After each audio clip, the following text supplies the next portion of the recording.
all the time, but the idea is that eventually we will get those monster runs, and when we do, that's what we're looking to take advantage of. There's one here, so you can see there's the double bottom, and that's the trade there. So another example, end of the session, bang, it runs up, and you can see it. There's an area to add a position, and then there's the final marker, and that's what we're after. We're after those good sized trending moves, and in between that we'll get the the smaller stuff, but ideally we want to see there's another perfect little.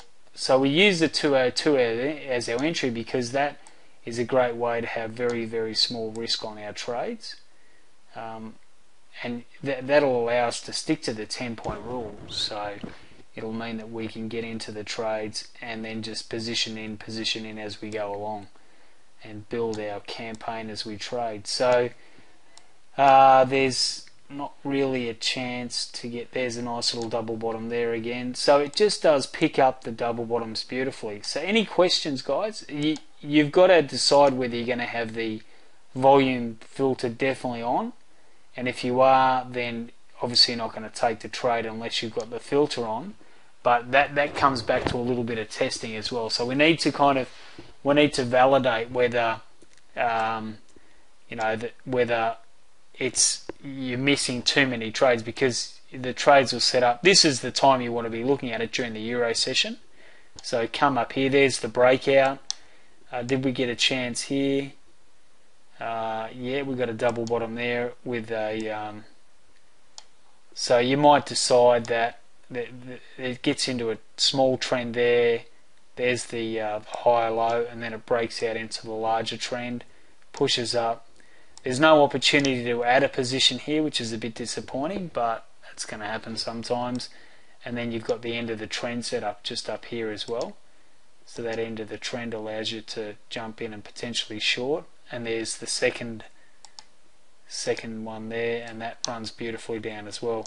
So you can obviously see kind of where I'm heading with this concept. It's all about just using these double tops, double bottoms, and running it next to the the hourly chart, just to see exactly where price is going, because as I said before, the banks are the ones who are driving the market, and they're running the market on the 4 hourly and the 1 hourly charts. That's how they trade. They don't trade on the smaller charts, but that doesn't mean we can't get in on the smaller charts and then position up to an area where, because what we might do is we might decide, right, well, I'm going to stay on, say I've got 4 or 5 contracts, 4 micro contracts on.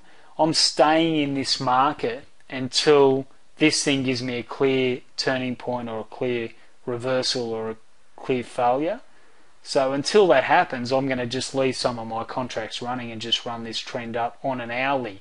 So you can then go, right, well, if the banks are running this for 200, 300, 500 pips, I'm in with it, and I'm going to basically just trail this up using the trailing profit. So that's another way of potentially being able to do that. So guys, I just wanted to make it a fairly brief, quick presentation, just to give you something to think about, just to let you know kind of what I've been looking at as far as the campaign and how to combine the forex with the futures, and remembering that it is the futures market, is the CME futures is representing the spot forex. So it does give us, you can see they match up almost perfectly with price. So it's a great way for us to utilize our skill and our knowledge on volume, and as we build it, to basically leverage off these charts and get the most. And that today was just a beautiful trade. And now there's our potential sell. So you can see there that it's there's the double top. We've got the resistance sell. So we'd be kind of looking to sell this around where the resistance is, rather than 5 points lower, because it's already overshot the mark.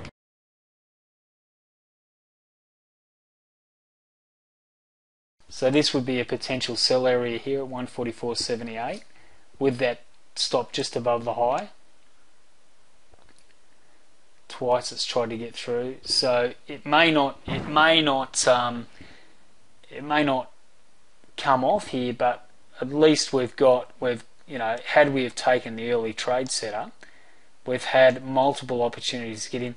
Now when this does set up, and it can set up at any time, I'm going to talk to Mike about setting the trade plan up for this and having the alerts. You can actually have alerts fire off on your mobile. You can have this trading in automation, which we're going to look at doing, and it's just a case of when it does fire off, you're up and ready to go, and all you're looking then is just to manage the strategy. So a lot of the time these setups occur in the Euro session, and you can just have it so it gears just for a session that you can trade. Like you might decide, well, look, I like the idea, I like the concept, but I don't want to be trading at 24 hours, which we don't. So you might say, look, I'm going to run it from, say, 2 till 5, and that's it.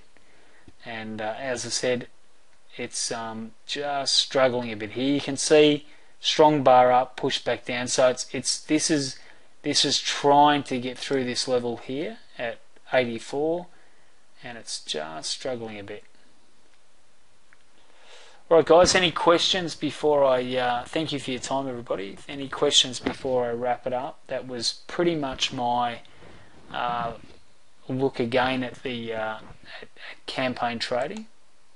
So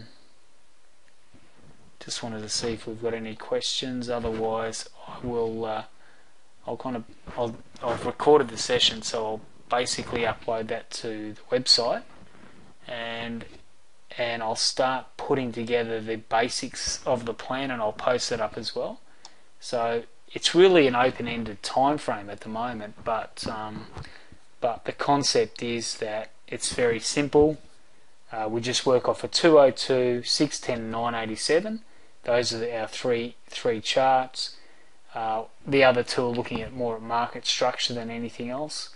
Our entry points off the 202, we're just looking for double tops, double bottoms, and we're potentially looking to buy and sell where those opportunities set up. The filter would be volume, or is volume, so you need to decide based on your testing, and we will too, whether there's a higher probability setup if you use the volume indicator on the entry or not. So you might use that as a secondary filter just to get you in, and I would say that would definitely be something you'd want to kind of use as far as your